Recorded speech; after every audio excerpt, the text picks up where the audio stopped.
Hoy en Revisa Poder tenemos el gusto de presentarles a Jairo Alberto Castellanos, senador de la República, con más de 20 años en la gestión pública. Fue concejal, diputado y alcalde de Toledo, norte de Santander, donde se destacó por su gestión. Hoy en el Congreso tiene una agenda centrada en el desarrollo de la región. En esta entrevista hablaremos de su trayectoria, su visión de país y los retos que enfrenta su departamento. Le damos la más cordial bienvenida. Muchas gracias por estar con nosotros. No, para mí es un honor estar aquí compartiendo un poco de nuestra vida, de nuestra visión y de nuestras luchas desde el Congreso de la República. Muy bien, senador, queremos iniciar esta entrevista. ¿Quién es Jairo Alberto Castellanos? ¿Cómo se describe? Bueno, yo soy un toledano norte santanderiano convencido de que este país se tiene que construir desde las regiones, de que nuestra lucha por la autonomía territorial no termina, de que uno de los grandes problemas de Colombia ha sido ese centralismo absorbente que no deja que las necesidades de las regiones sean atendidas y que definitivamente esta lucha no la podemos abandonar, de que desde la región tenemos que construir ese país diverso, tan rico culturalmente, que representa a Colombia. Senador, usted inició su recorrido en la política a los 23 años de edad. ¿Por qué? ¿Por qué tan joven? Yo inicié mucho más joven. Nosotros iniciamos nuestro proceso de liderazgo de la mano de un sacerdote cuando era estudiante de bachillerato. Ahí iniciamos en un movimiento estudiantil, luego se convirtió en un movimiento juvenil y ese movimiento obtiene la credencial de concejal de juventudes en el municipio de Toledo.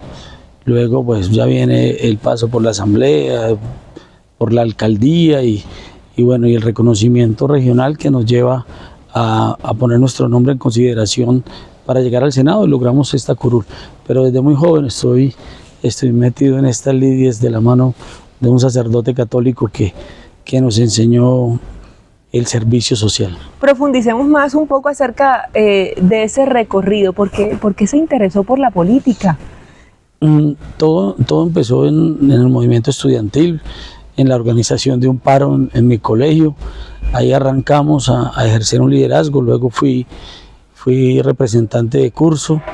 En el último año de bachillerato fui elegido el representante de los alumnos ante el Consejo Directivo y el representante de los alumnos a nivel departamental en la mesa departamental de educación. Bueno, y luego ya arranco un poco más inquieto por el tema social del municipio y de la mano de este sacerdote iniciamos a agruparnos como jóvenes y producto de ese proceso me lleva al consejo del municipio a esa temprana edad y luego ya aspiramos a la asamblea. Tuve un paso bonito por la asamblea. Tuve que salir exiliado del país unos años y regresé con la ilusión de poder aportar y sabía que desde la alcaldía podíamos hacer un trabajo interesante para posicionar al municipio a nivel departamental y nacional, y así fue como producto de ese trabajo nos llevó a buscar una curul en el Congreso de la República. Usted tiene una agenda centrada en el desarrollo regional. ¿Cuáles son esos principales retos que enfrenta hoy actualmente su departamento, su región? Bueno, yo creo que el norte de Santander es uno de los departamentos más atrasados en cuanto a desarrollo. Uno sale del norte de Santander y encuentra que hay otros departamentos mucho más avanzados en vías, por ejemplo. Usted sale de Ocaña buscando la costa y siente que llegó al Cesar porque hay una infraestructura vial diferente. Lo mismo pasa cuando sale por la parte sur, encuentra un departamento como Santander ya con una infraestructura diferente. El norte de Santander tiene grandes dificultades y es que nuestros productos tienen la gran dificultad de poder llegar a puerto.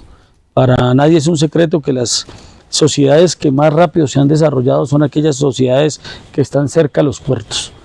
Definitivamente Colombia como tal también es un país con muchas dificultades frente a esa visión. Nadie se imaginó que la capital de un país fuera a quedar en medio de 3 cordilleras a 2.600 metros, en medio de esta altiplanicie. Pero bueno, esa es la historia de del país que nos vio nacer y que tenemos que ayudar a poner nuestro granito de arena. Lo mismo pasa en Cúcuta. Nosotros estamos totalmente desconectados para poder sacar el carbón, el coque, la cerámica que se está exportando a países de Centroamérica, inclusive a Europa ya. Los mismos textiles, los jeans, todo eso que produce Norte de Santander, como la marroquinería, tiene la gran dificultad de buscar puertos cerca. Estamos hablando de cerca de 23 horas, 20 horas para poder llegar al puerto de Barranquilla, al puerto de Santa Marta o a La Guajira en el caso del carbón. Esa gran dificultad obviamente que no es un factor que nos brinde mucha competitividad en el mercado. Y este es un gran reto que tenemos como sociedad en el norte de Santander. Yo creo que ese es uno de las grandes tareas que tiene la dirigencia del norte de Santander. Nuestros tatarabuelos hace 100 años construyeron el ferrocarril que conectaba Cúcuta con el sur del lago de Maracaibo. Y estábamos a 3-4 horas de puerto que nos conectaba con el mundo. Y hoy en día, con un mundo totalmente globalizado, estamos a 23, lo que significa que no hemos podido avanzar, sino todo lo contrario. Hemos retrocedido en la conexión con el mundo actual. Eso es lo que usted nos menciona en cuanto a materia de economía, ¿cierto? Los retos que ustedes enfrentan en esa materia, pero en cuanto a la violencia, por ejemplo, del departamento. Sí, para nadie es un secreto que no podemos tapar ese factor de violencia que tanto nos golpea, ¿no? Y ha sido histórico. En algunos sectores menos que otros, pero el Catatumbo seguro que va a ser un dolor de cabeza, pero hay un tema trascendental en el tema de la violencia, y es el tema de los cultivos ilícitos. Los cultivos ilícitos sumado al abandono estatal, porque las líneas, usted traza el mapa de pobreza, calca el mapa de los cultivos ilícitos y sobrepone el de la violencia, y es el mismo: abandono, cultivos ilícitos y obviamente un problema de desarrollo. Que no hay fuentes de empleo, ¿no? Es que como te digo, la dificultad de llevar lo que producimos a los grandes centros de consumo nos hace que estos productos agrícolas sean muy difíciles de tener competitividad. Yo creo que el gran reto es poder cambiar la visión de la lucha antidrogas. Y no solamente en el Catatumbo, sino a nivel global. Porque esta lucha antidrogas o la estrategia antidrogas de Estados Unidos inició hace 46 años y solo teníamos 500 hectáreas de marihuana en la Sierra Nevada de Santa Marta. Hoy, 46 años después, tenemos casi 360.000 hectáreas en el país, lo cual indica que la lucha ha fracasado. Y es que mientras en Estados Unidos se siga pagando un gramo de cocaína en las calles de Nueva York a 80, 90 dólares el gramo, pues siempre va a haber un colombiano atrevido dispuesto a llevárselo. Pues aquí en esta visión de lucha antiglobal tenemos que incluir a los países consumidores. Y me preocupa mucho más ahora el aumento del consumo de cocaína en países como España, Suiza, Holanda, Inglaterra, que el consumo se ha disparado. Este es un tema que también los países consumidores tienen que asumir una responsabilidad, porque aquí ponemos la violencia, los muertos, el desastre ambiental, porque detrás de un cultivo ilícito hay un desastre ambiental grave. Estamos tumbando el bosque tropical húmedo, estamos contaminando nuestras fuentes hídricas, a pesar de todo, y el tema social, todos nuestros líderes en riesgo, muchos asesinados, la dificultad de poder llegar con la oferta estatal.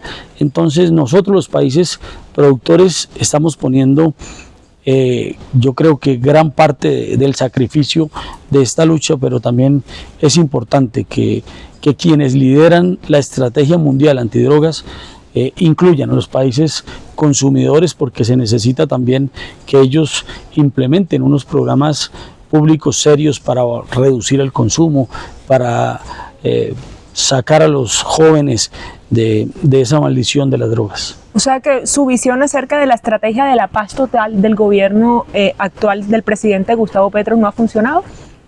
No ha funcionado, porque el tema del Catatumbo es un reflejo de las dificultades, el tema del Cauca. Si revisamos el mapa de Colombia, y la violencia es igual. Catatumbo, Cauca, Nariño, Putumayo, es prácticamente el mismo. Es donde se hacen presencia los grupos armados. Hoy los grupos armados ilegales dejaron de ser unos grupos guerrilleros con una ideología clara.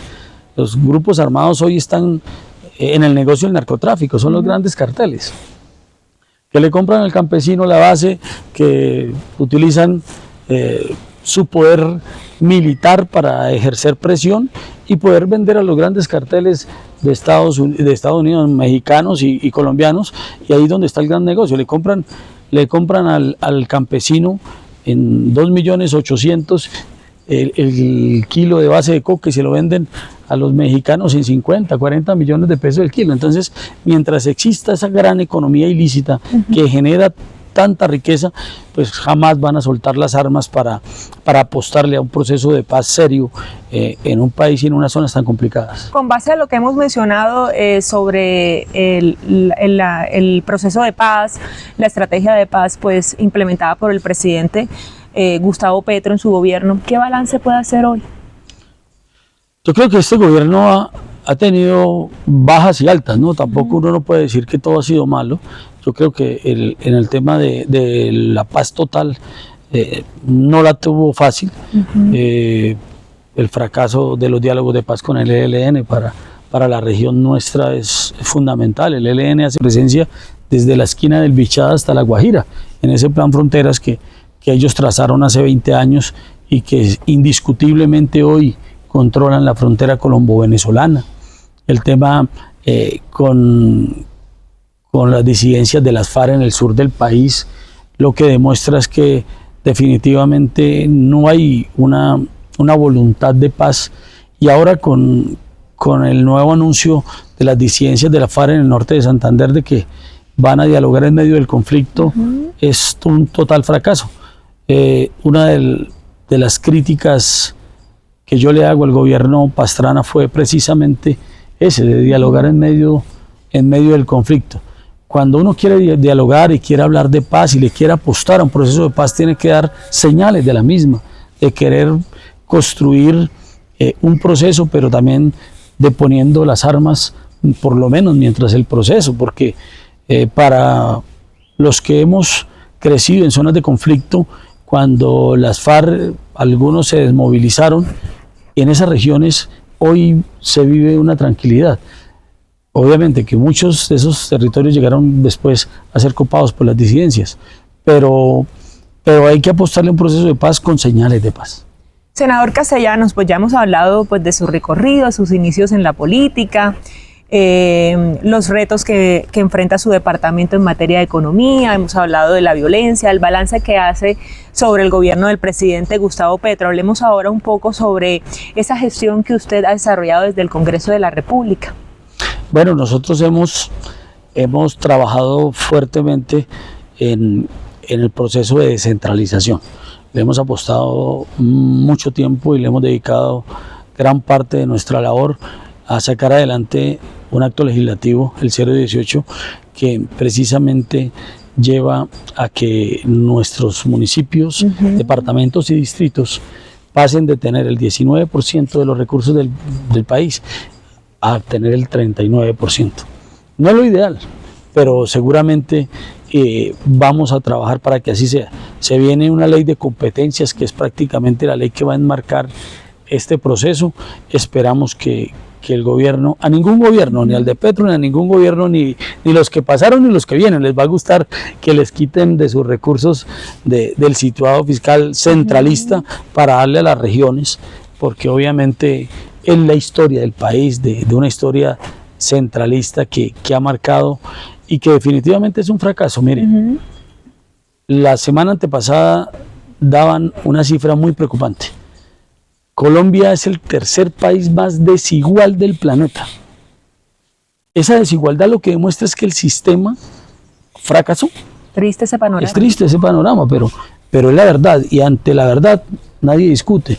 ¿Qué hay que hacer? Trabajar para que los recursos lleguen a aquellas regiones que definitivamente se empobrecieron o están empobrecidas producto del sistema centralista. Y ese es un reto que tenemos que afrontar con mucha seriedad quienes tenemos algún espacio en las decisiones del país. Sé que, ojalá Dios, el próximo presidente comprenda el reto que tienen las regiones y poder darle a las regiones los recursos suficientes por lo menos para salir de la pobreza extrema y en algunos casos de unos problemas de violencia muy fuertes, como es el caso de Cúcuta, del área metropolitana, porque aparte de lo que usted señalaba muy bien por el tema de la violencia en el Catatumbo, también tenemos una migración de venezolanos que han llegado, en el caso de Cúcuta, más de 240.000 venezolanos que demandan servicios, que demandan transporte, que demandan educación, y que definitivamente las instituciones se quedaron pequeñas frente a ese gran reto, sumándole los 56.000 desplazados del Catatumbo que llegaron este año. Pero para hacer ese trabajo yo creo que también hay que enfrentar un flagelo, y es la corrupción, porque usted hablaba de recursos, de que esos recursos lleguen a las diferentes regiones, pero es que no llegan porque hay corrupción precisamente. La corrupción ha sido un mal de ese país durante muchos años. Ahí es que fortalecer también los entes de control. Los entes de control hay que fortalecerlos y estar mucho más vigilantes, y también en la educación de los nuevos líderes. Este país necesita de verdad afrontar con mucho más profesionalismo el servicio público, y en eso se necesita de verdad que haya un proceso educativo desde la escuela. Yo soy un hombre que estoy totalmente convencido que los grandes cambios se tienen que hacer de la mano de la educación, porque si no educamos bien a los muchachos, seguramente pues no vamos a tener muy buenos dirigentes. Aquí hay que educar a los maestros, educar a los padres de familia, educar a los mismos alumnos, porque se necesita un país con una mentalidad nueva, con una visión de futuro que le apueste a salir a Colombia de la desigualdad más profunda en la que estamos. Senador, estamos a puerta de unas elecciones, como usted lo mencionaba, un año, el 2026. ¿Cómo visiona ese panorama? Pues yo veo tanto precandidato que me preocupa, ¿no? Antes uno veía como un liderazgo perfilado. Uno veía por lo menos desde el gobierno Samper, que uno tenía como, desde el gobierno Gaviria, que tenía uno como la visión, y ya veía uno un Samper perfilado. Cuando Samper ya había quedado Pastrana perfilado. Claro. Después de Pastrana vino el tema de Álvaro Uribe y de toda la visión de la lucha contra las guerrillas. Y veía uno, ya habían como grandes perfiles. Hoy no ve uno un liderazgo fuerte que ejerza una línea. Hay 60 precandidatos más o menos.